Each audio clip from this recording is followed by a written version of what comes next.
요약한 거죠? 예. 예.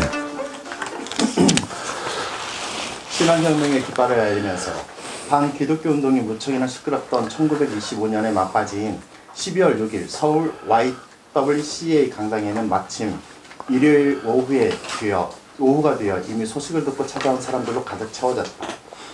이날 최태용은 이곳에서 한국교회 역사상 처음으로 신학혁명 선언문을 낭독하였다. 그의 신앙 동지들은 집이 떠나가라고 큰 목소리로 신앙혁명가를 불렀다. 이때 신앙혁명 선언문은 교회의 독립선언문이었고 신앙혁명가는 교회의 독립선언가로서 한국교회의 현재의 위치와 새롭게 해야 할 것이 무엇인지 분명히 제시해주고 있다. 지금까지 한국교회는 선교사들에 의해서 임무로 주어진 신조와 규례에 매달려 뒤뚱거리는 모양이었다. 그런데 최태용은 기독교의 본질이란 생명적 신앙에 있는 것이지 교리적 교회에 있는 것이 아니라고 주장한다. 그는 선교사에 비롯된 선교 방법을 통렬히 비난하면서 한국교회에 주저없이 독립하라고 선언한다. 외국 선교사의 자서적 교회의 굴레를 벗어버리고 외국 선교사의 선교 자금에 침 흘리지 말고 비록 가난하고 고난에 처질 망정 십자가의 길을 가라고 외친다. 한국교회가 선교사의 자선적 교회가 되어버린 이면에는 그들의 선교 정책과 근본주의적 경건신앙에 있다고 볼 수 있다. 세상 물정을 죄악시하는 경향이 교회 안에 농후하여 교회의 경제적 행위 등이 다만 선교사의 선교부에 의존하는 실정이었다. 이에 대하여 교회의 선교 독립과 민족 경제의 발전을 이루려는 몇몇 한국 기독교회 지도자들이 모임을 가졌다. 조선교회의 발전을 진정으로 기대한다면 속히 경제력을 충실케 하라. 이 목적을 득달하려면 현금의 선각자는 일체 교인들에게 직업의 신성을 가르쳐 주어 실업의 근본되는 과학을 장려하여야 했다. 1927년 조마식도 조선 선교사들이 경제관념을 우리에게 도무지 주지 않는 것이 오늘날 교회의 유지와 발전에 큰 장애를 일으키고 있다고 말하였다. 따라서 선교사들이 선교비를 한 손에 들고 교회를 다른 손에 쥐고 있는 사이에서 침 흘리는 한국의 교역자들과 교인들을 볼 때 최태용은 참을 길이 없었고 이러한 현상이 한국교회를 부패시키고 교인들의 신앙을 오도하여 결국 민족의 구원을 유언하게 만들고 있다고 생각하였던 것이다. 우리 여기서 여기 책을 보면은 신앙혁명의 깃발을 날리면서 그런데 일단 나이가 몇 살이죠? 우리 최태용 목사님 나이가 몇 살일 것 같아요? 몇 년생이죠? 1897년생. 네, 1897년이니까 지금은 1800 몇 년? 28살. 28살. 예. 28살 청년이에요. 지금 28살이면은 지금 현재로서 우리 현대의 입장에서 보면 대단한 어린 사람이라고 볼 수 있을 정도로 청년이죠. 그러나 그 청년의 그 입에서 이와 같은 혁명선언이라는 그런 말이 나왔다고 하는 것은 대단한 일이죠.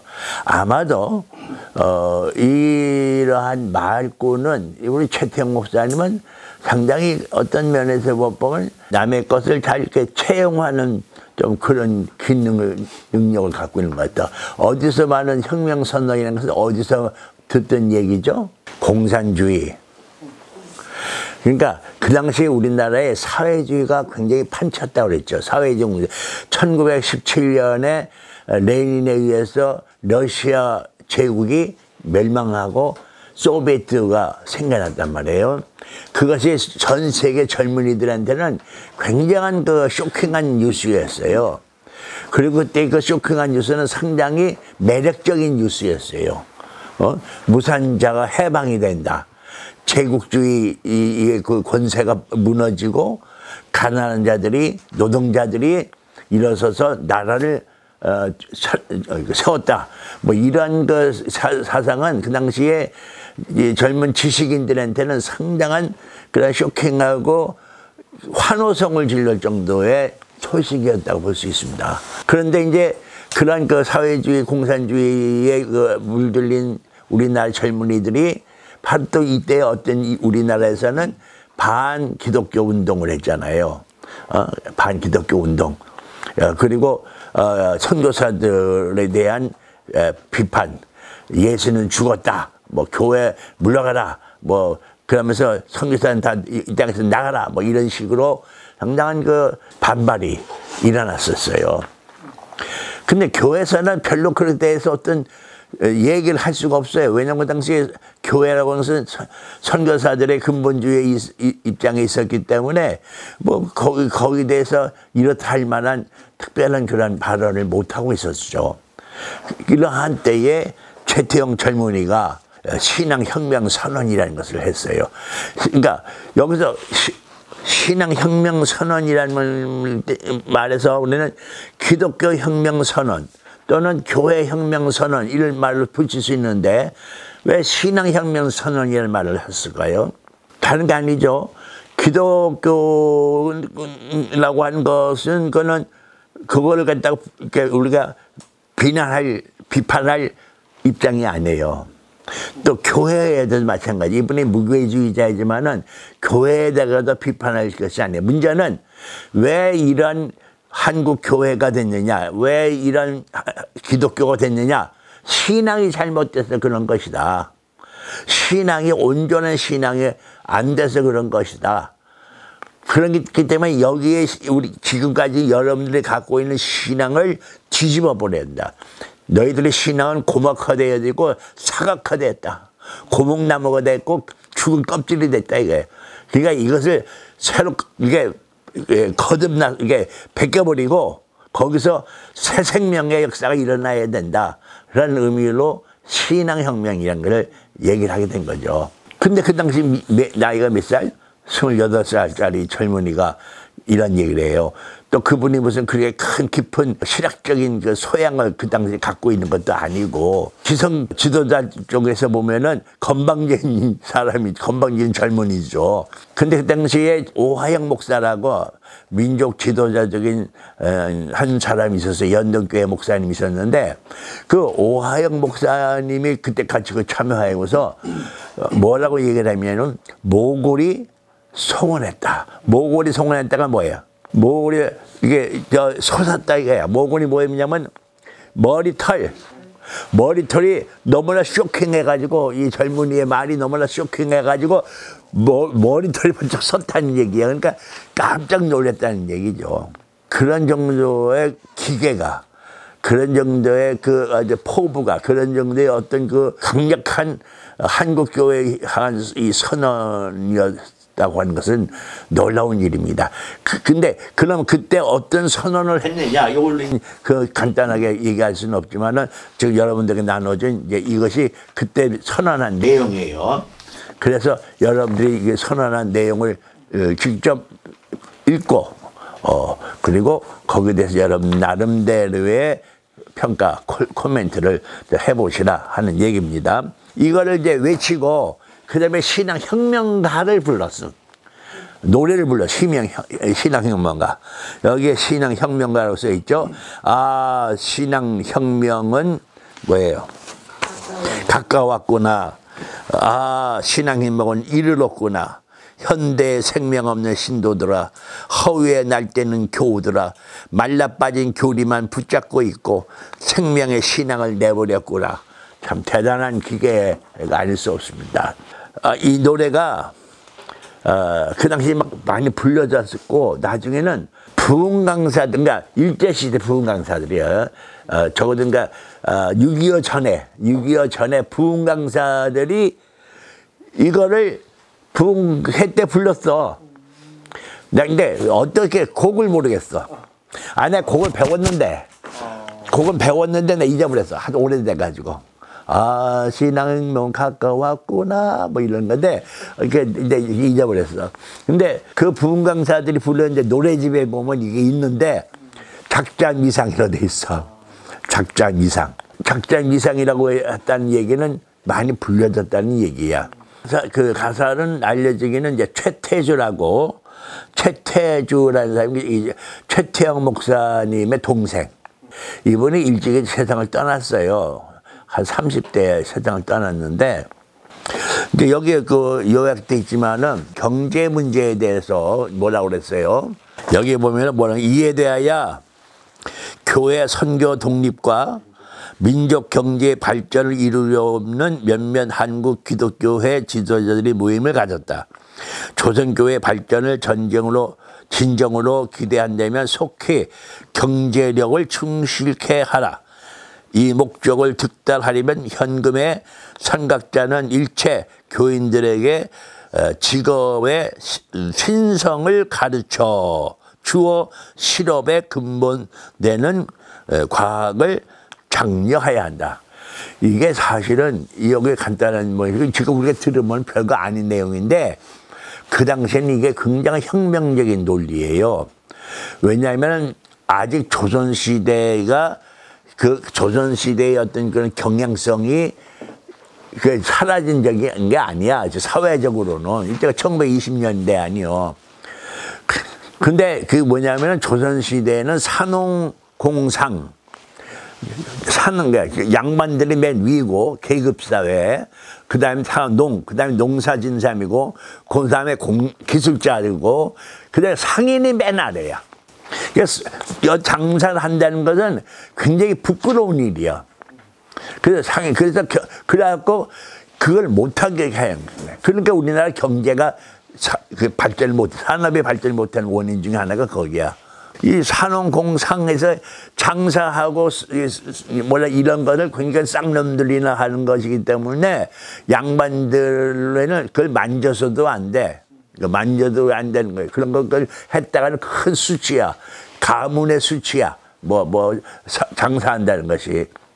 그런데 그때 그 전에 무슨 학풍이 있었어요. 실학이라는 학풍이 실학이라는 학풍인데 그게 개신유학이라고 그랬고 유학에 이제 우리나라 주자학이 쭉 있어 왔거든요. 그 성리학이라고도 하는데 그 성리학이라는 것은 우리 기독교적으로 말하면 율법주의자들이야. 율법주의자예요. 근데 이제 그 당시 남인들 중심으로 해갖고 실학 운동이 일어났어. 그러니까 그걸 이제 개신유학이래. 유학을 새롭게 우리 개신교처럼 유학을 새롭게 변화시킨다. 그래갖고 그게 뭐냐면은 그 실학 중에 하나가 경세치용이라는 게 있어. 나라의 국부를 발전시키는 일을 해야 한다. 그래갖고 그런 그 상업을 융성하게 하는 그런 것을 우리가 도모해야 한다는 이제 그런 주장들을 하는 거예요.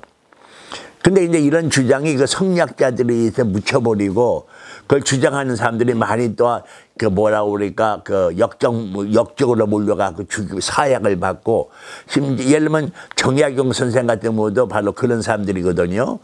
그런데 그 사람들이 오랫동안 유배를 당하고 있고 이래서 우리나라가 경제가 발전을 못한 거예요. 근데 일본은 명치유신에서는 뭐냐? 우리는 일본이 이기 위해서는 경제를 발전시켜야 되는 거야. 상업을 발전시켜야 된다는 거야. 공업을 발전시켜야 된다는 거야. 그러니까 그걸 배우기 위해서는 먼저 구라파를 가라. 구라파에 가서 배워갖고 오라. 막 이랬단 말이에요. 근데 우리나라는 그걸 못하겠던 거예요. 그런데 이제 지금 이 최태영 목사가 여기서 이 신앙혁명에서 가장 중요한 것 중에 하나 요약이 뭐냐? 교회를 자립하는 거고 선교사들을 위해서 집에 남으면 교회를 자립하는 거고 그러려면은 우리 교인들이 장사를 하고 경제적으로 이렇게 어떤 그러한 발전할 수 있는 그런 역할을 해야 한다. 교회가 그거를 이루어 나가야 된다라고 하는 것을 말해주는 거예요. 그러니까 이때는 이러한 사상이 상당히 좀 고무적인 그런 생각이 아닐 수가 없어요. 지금 선교사들이 교회 경영권을 꽉 잡고 있기 때문에 이 선교사들로부터 독립을 하기 위해서는 한국 교인들이 그 경영권에서부터 해방돼야 되고 그러려면 우리가 경제적으로 자립을 해야 되고 그러려면 밖에 나가서 열심히 상업을 해갖고 돈을 벌어야 돼. 다시 잘못하면 요즘 말로 하면 무슨 돈벌이 하는 걸로 나쁘게 생각하는 경우가 있지만 유물론자 이런 거 생각하지만 그 당시에는 그런 의미가 아니야. 그러니까 교회가 돈이 많아져 있는 그게 문제가 아니고 그걸 어떻게 하나님 사업에 하나님을 위해서 사용할 수 있느냐 하는 게 문제죠. 당시 한국 교회가 선교사에 의해서만 돈 받았으니까 선교사한테만 매달리고 있단 말이야. 그러니까 이 최태영 목사는 선교사로부터 독립하기 위해서는 경제적으로 독립해야 된다. 이제 그걸 외치는 거죠. 한국 교회가. 그다음에 이제 비교회주의시다 했어요. 비교회. 자, 비교회주의라고 원래 이 사람은 무슨 주의자였어? 무교회주의자였죠. 무교회라는 것은 교회가 없다는 거잖아. 교회가 없다. 넌 처치야. 교회가 없다. 그런데 이분이 생각할 땐 교회가 없다는 말은 말이 안 된다 이거야.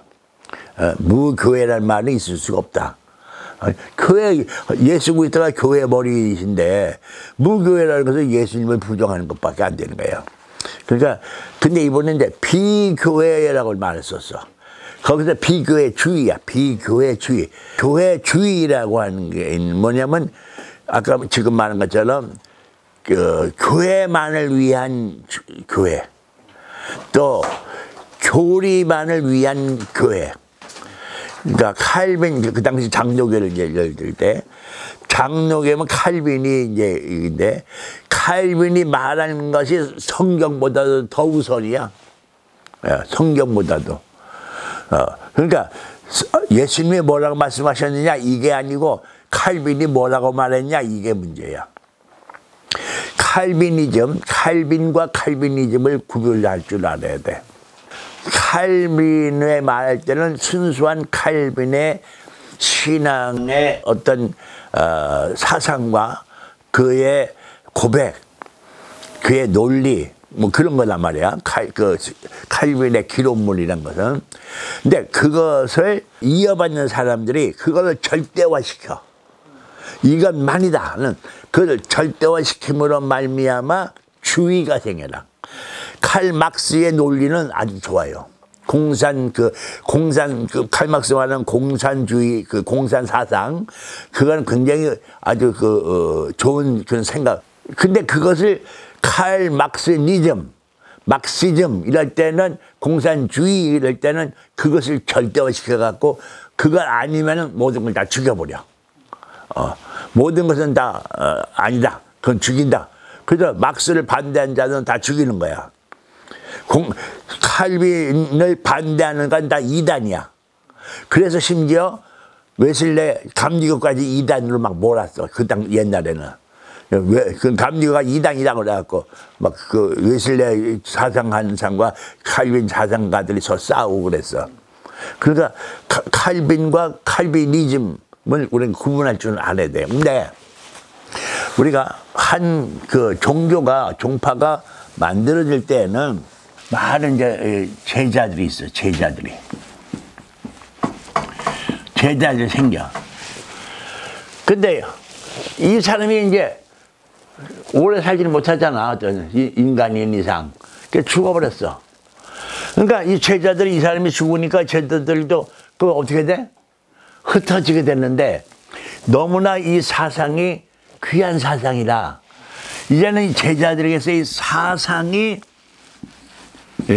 하나의 이 사람들에게서는 신앙 중심이 된 거예요. 이 사람들의 사상이 중심이 돼. 인물이 갔으니까 이제 사상이 중심이 돼. 이게 하나의 이념이 되는 거예요. 이념. 이게 이념이야, 이제 이념이야. 이것이 이념이 되는 거야. 그러면 이제 이 사상을 이념을 어떻게 해야 돼? 이것을 이제 하나의 기록으로 남기고 또 이걸 하나의 조직화시키는 거예요. 조직화시켜. 그러니까 이제는 이 인물을 얘기하는 것이 아니라 이념을 얘기를 하게 됐어. 이게 주의야. 이게 그러니까 이즘이야. 이즘. 크리스찬이즘 이즘이란 말이야. 그러니까 공자는 훌륭한데 공자의 말을 이어가는 사람들이 뭘 만들어? 유교를 만드는 거야. 그래서 이것이 하나 이제 종파가 생겨나.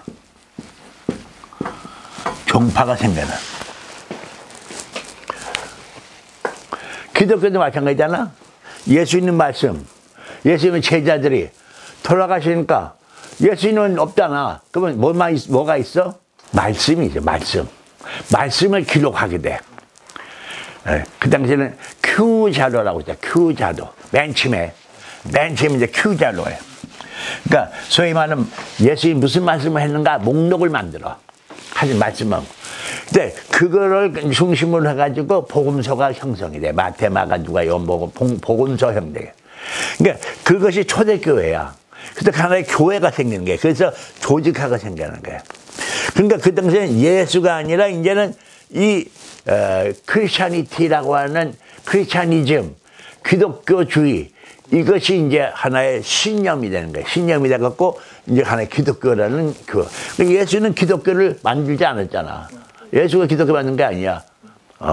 그렇지만은 그 후에 그 제자들에 의해서 그것이 조직화됨으로 말미암아 하나의 이짐이 생겨나고 그래서 그것이 기독교가 되는 것이죠. 그런데 우리 복음교회는 안 그래. 복음교회는 채태이가 죽은 다음에 복음교회 생겨나지 않았어. 그렇죠? 바로 채태이가 당신의 사상을 그대로 복음교회에 세운 거야. 그게 좀 특색이 있죠. 감리교도 웨슬레 사상을 가진 그 사람들에 의해서 감리교회가 생긴 거거든. 어떻든 간에 그것이 이제 그러니까 비교회주의라 할 때는 그런 당시의 교회주의. 그러면 여기서 당신의 교회주의는 무엇을 말하면 고종주의, 근본주의를 말해. 그러니까 주로 장로교를 말하는 거죠. 장로교가 저 채태용의 대상자는 장로교야. 예, 장로교의 근본주의에 대해서 지금 이거 아니다. 그리고 이건 죽을 껍질이다. 사각화된 것이다. 그렇게 이제 주장을 하고 있는 것이죠. 그렇게 이제 여기서는 두 가지예요. 일단은 교회가 그렇게 생명성을, 그러니까 뭐냐면 처음에 전도를 했어. 아무개를 이제 전도를 했어. 전도를 하니까 그분이 그 신앙을 받아들이고 처음에 열심히 교회 생활을 해. 열심히 교회 생활을 하니까 교회에서 뭐냐? 이 사람은 참 열심히다. 그리고 집사를 시켜. 집사라니까 또 열심히 또 충성을 해. 충성을 해. 그 신앙으로 충성하는 거야. 그런데 이제 그렇게 해서 10년쯤 지나가니까 이제 이 사람은 장로 시켜야겠다고 장로를 시켜. 그때부터 이 사람은 망조가 들은 거야. 그다음부터 목이 고다지고, 그다음부터는 내가 교회 어른이다. 그리고 뭐 어른시되고 뭐 그런 거예요. 그래서 도대체 이게 생명성을 잃어버렸다. 교회는 복음적이고 생명적이어야 되는데 복음적이지도 않고 복음적인 반대가 뭐야? 교리적이죠. 교리, 율법화된 교리주의. 그 당시 웨스트민스터 교리를 가지고 이제 그것만을 절대적으로 거기에 반대되면 다 그냥 이단이 돼버리고 교회에서 축출해버리고 막 그러는 거예요. 그러니까 그거와 더불어서 이제 뭐가 되냐면은 생명성이니까 복음을 잊어버렸어. 복음을 잊어버리니까 복음이 생명인데 신앙 생명도 잊어버린 거야. 그래서 그래서 이 최태용 목사님의 하나의 그 구호가 뭐야? 신앙 생명이야. 생명적 신앙을 가져야 되는 거야. 생명적 신앙, 정말로 파랗게 날쌘 검과 같은, 그 양날의 날쌘 검과 같은 시퍼런 그런 생명적 복음을 그 신앙을 가져야 되는데, 그건 뭐야? 아닌 건 아니고 그런 건 그런 거고 분명한 자기의 신앙적인 입장을 가지고 세상과 싸우고 마귀와 싸우고 이래야 되는데 이게 그런 게 아무것도 없는 거야. 비교주의는 어쨌든 그 교회주의에 대한 그 비판이라고 볼 수가 있습니다. 이번은 기도를 굉장히 강조를 해요. 이 사람은 얼마나 많은 핍박이 있는지 몰라. 이렇게 사니까 맨날 다니면서 말이야 막 회개하라고 그러고 막 선교사들 물러가라고 그러고 교회를 막 문 닫아고 이 죽은 이 생명 없는 자들아 말이야 막 그러면서 떠들어대니까 뭐 얼마나 핍박이 많아. 그 당시에 젊은이야. 그다음에 그때 30대 초반 젊은이들에게. 그러니까 그 다음에는 이제 그 끝나고 이제 산에 올라가서 그 당시 여기 지금은 성북구가 굉장히 번화한 그 이제 도시인데 서울에 그 당시에는 고양군 이제 그 안에 성북면 이런 데야.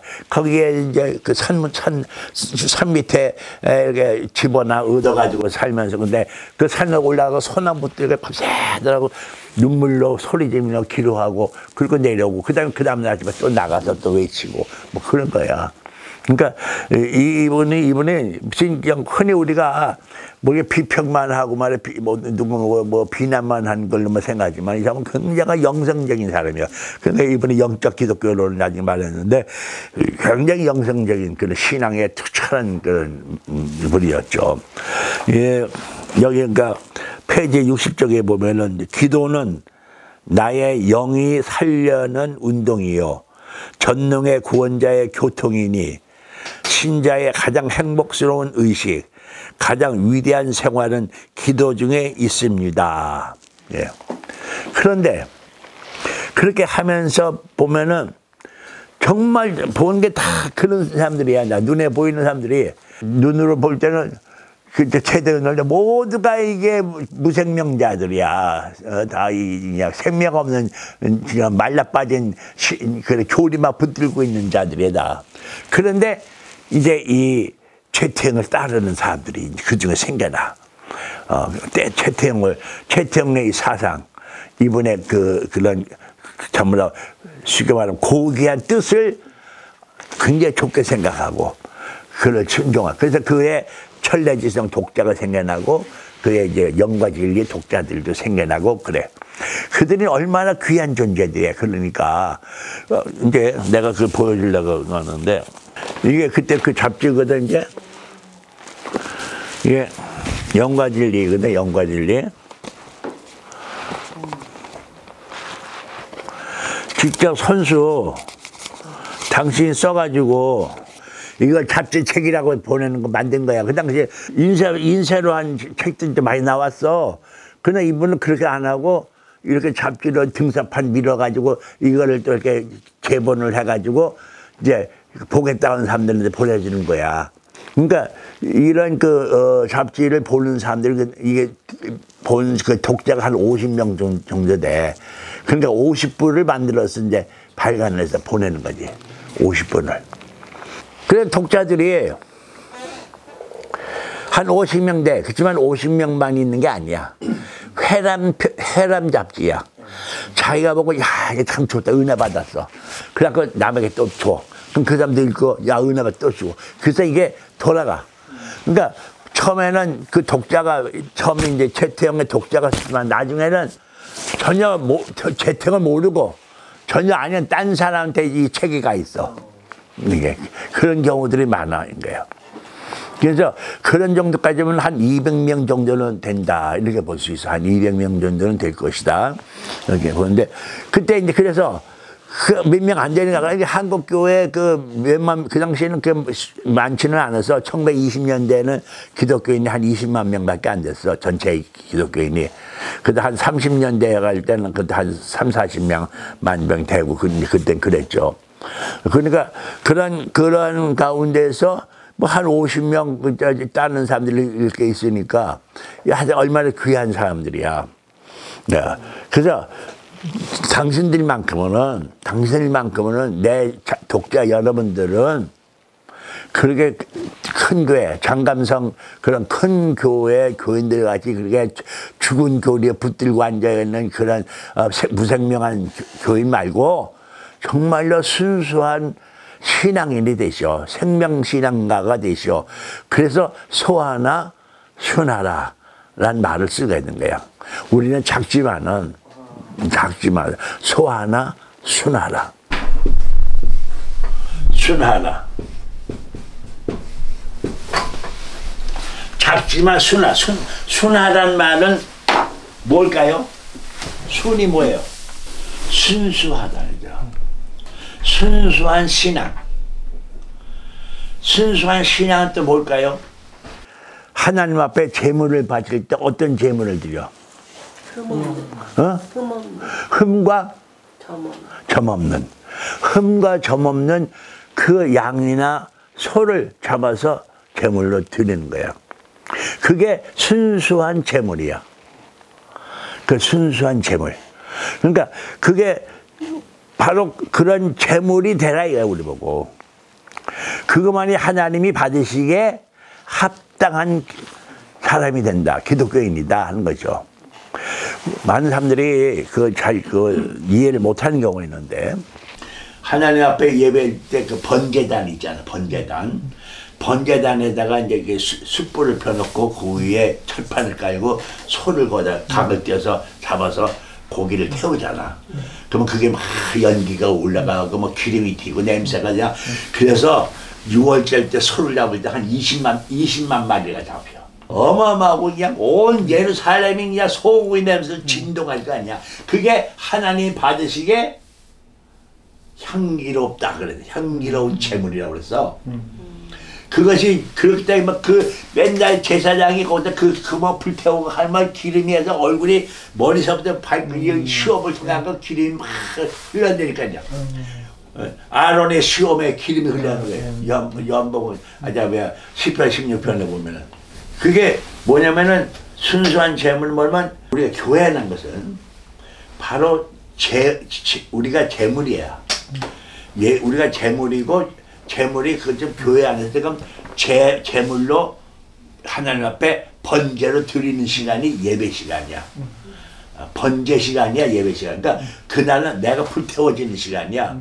내가 하나님 앞에 제물로 바치는 시간이 아니야. 그러니까 우리가 그러기 위해서는 우리가 그런 순수한 하나님의 제물로서 내가 되기 위해서는 몇 가지가 요구되는가 했는데 우선은 나 자신이 죄인이란 사실을 항상 고백을 해야 돼. 나는 바울 선생, 심지어 바울 선생도 난 죄인 중에 괴수로다 말하잖아요. 바울 선생까지도. 내가 하나님 앞에 의로운 의인이 아니야.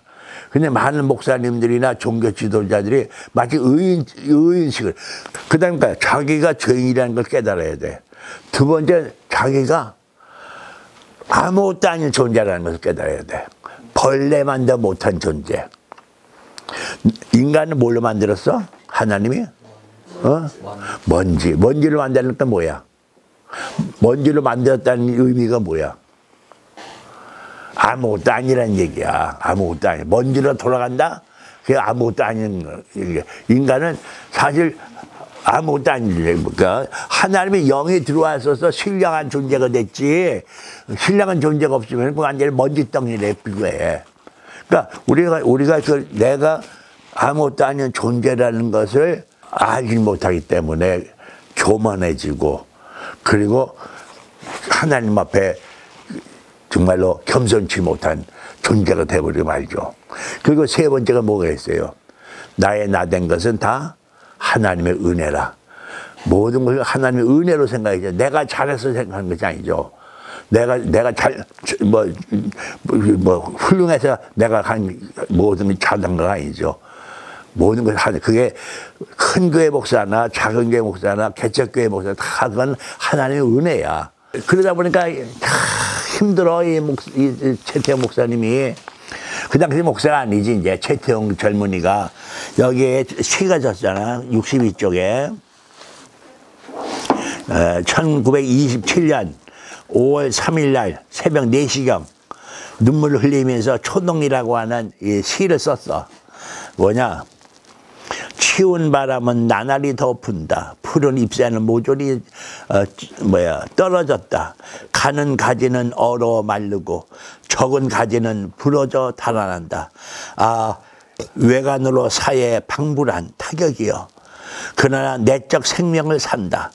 조직은 점점 더 굳어진다. 우리는 더 깊이 박혀진다. 저축되는 힘은 오는 봄에 더 왕성한 생활을 확인한다. 처음에는 굉장히 좀 암울한 그런 걸 시작하지만 마지막에는 그도 오는 봄을 기다리는 희망을 가지고 보는 것을 봅니다.